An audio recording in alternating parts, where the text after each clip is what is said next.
A História da Igreja Cristã, Parte 3. A Fogueira Santa. Olá, eu sou a professora Simone Lessa. Esse é o nosso terceiro vídeo sobre a história da Igreja Cristã.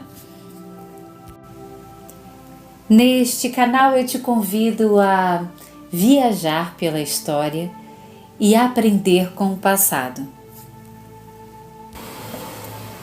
Como vimos no episódio 2 sobre a história da Igreja Cristã, a Igreja Oficial de Roma já havia sofrido uma divisão no ano 1054 da Era Cristã, com a separação de parte de sua liderança, que fundou a Igreja Ortodoxa, com sede em Constantinopla. Depois disso, a Igreja se envolveu em inúmeras guerras santas, com o objetivo de reconquistar Jerusalém. A Igreja de Roma se tornava cada vez mais forte e poderosa, com templos luxuosos e uma vida eclesiástica bem distante da proposta inicial do Evangelho. Muitos líderes e padres passaram a se envolver em escândalos e tramas de poder, luxúria e ganância, passando a cometer toda sorte de abusos e excessos. Os papas eram assassinados por seus adversários, uma disputa de poder semelhante à que existia durante a vigência do Império Romano do Ocidente. Esse cenário desgastou a imagem da Igreja Católica, que passou a ser alvo de críticas dentro de sua própria liderança. Líderes religiosos passam a se levantar para denunciar os erros da Igreja e alertar para a necessidade de retornar aos preceitos originais do cristianismo.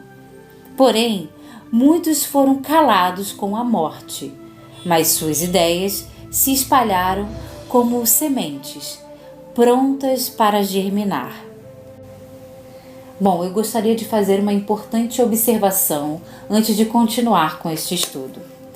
Atualmente, quando buscamos sobre esta temática, sobre a Reforma e a Contra-Reforma Católica, precisamos ter cuidado com as fontes teológicas, pois muitos estudiosos católicos, até hoje, vão insistir em contar outras versões bem diferentes da história oficial, chegando ao absurdo de negar a culpa da Igreja Católica diante das perseguições promovidas pela Inquisição. Faça o teste e pesquise você mesmo. É como dizer que o Holocausto não existiu. Há quem acredite nisso, pasmem. Enfim, voltando ao assunto. No início do século XV, as ideias humanistas difundidas durante o Renascimento circulavam cada vez mais e com isso vários pensadores passaram a questionar a posição hegemônica da Igreja Católica nas sociedades europeias. Além disso, por conta de várias inovações técnicas, as ideias começaram a ser transmitidas com maior rapidez. Entre essas inovações estavam a substituição do pergaminho pelo papel e também a invenção da prensa móvel, que contribuíram para diminuir os custos de produções de livros. A prensa móvel, inventada por volta de 1450, possibilitou um grande aumento no número de livros em circulação na Europa. Nesse contexto, na Europa cristã do século XVI, começaram a surgir manifestações de contestação aos dogmas da Igreja.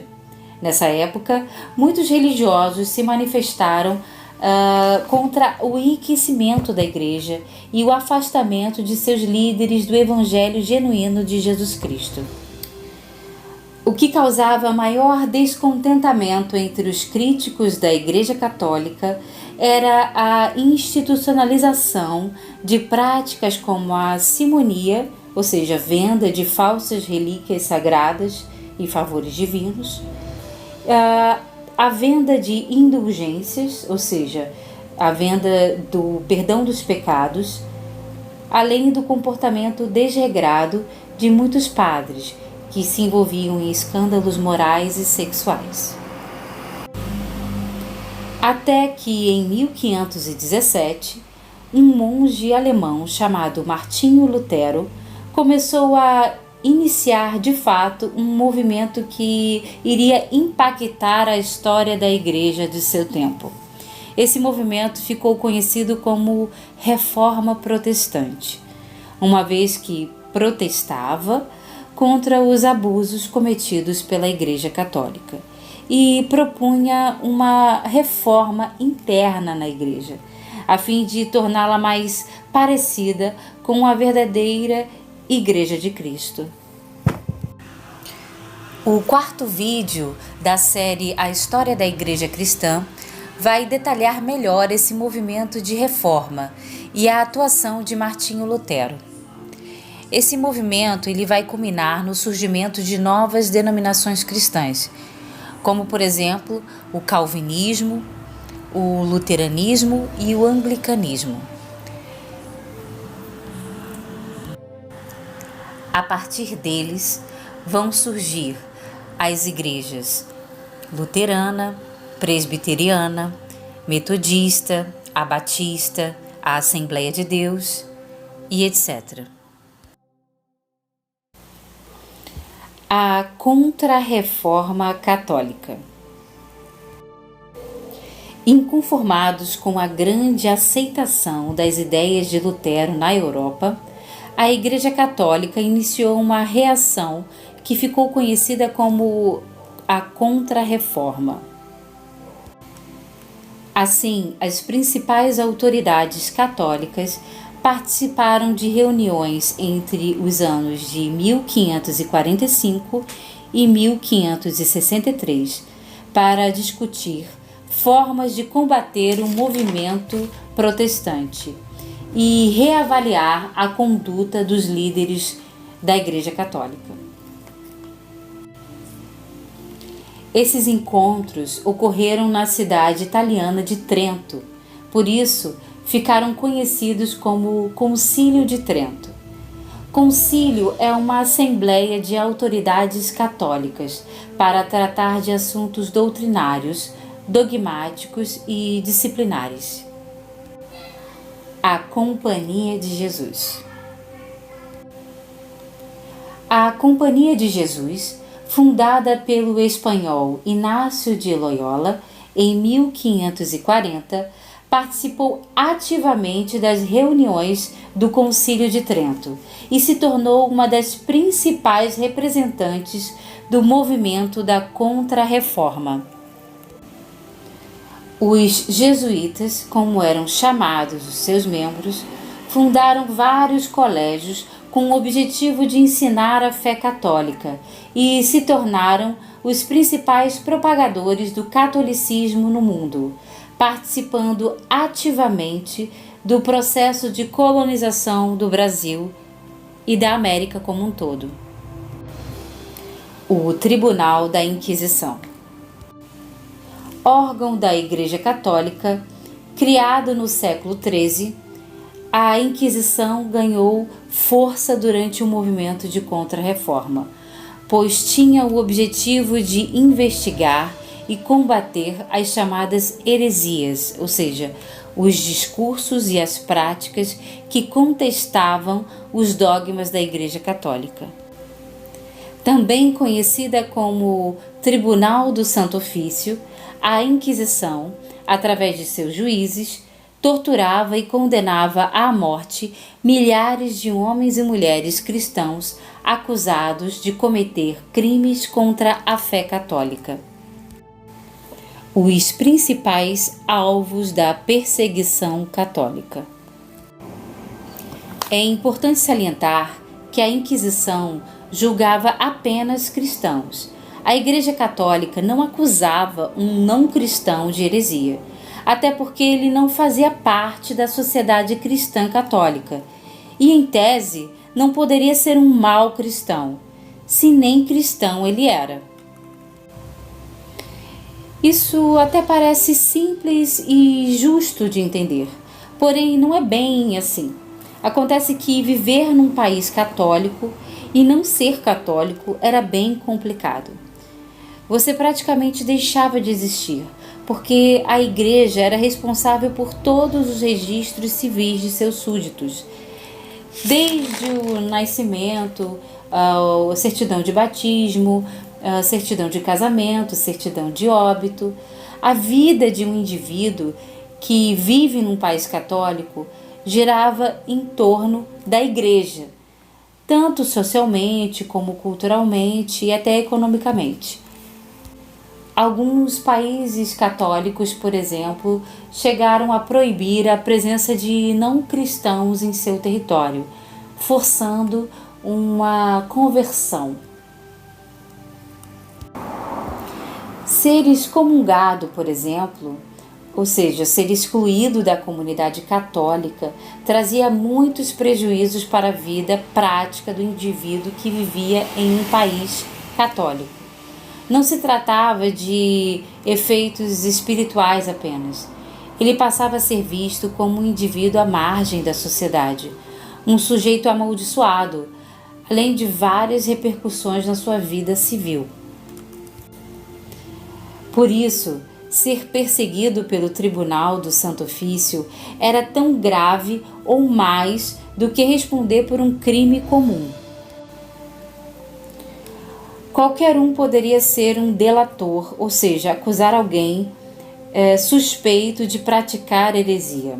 A identidade do delator era preservada e muitas vezes os acusados não sabiam qual era a acusação contra eles.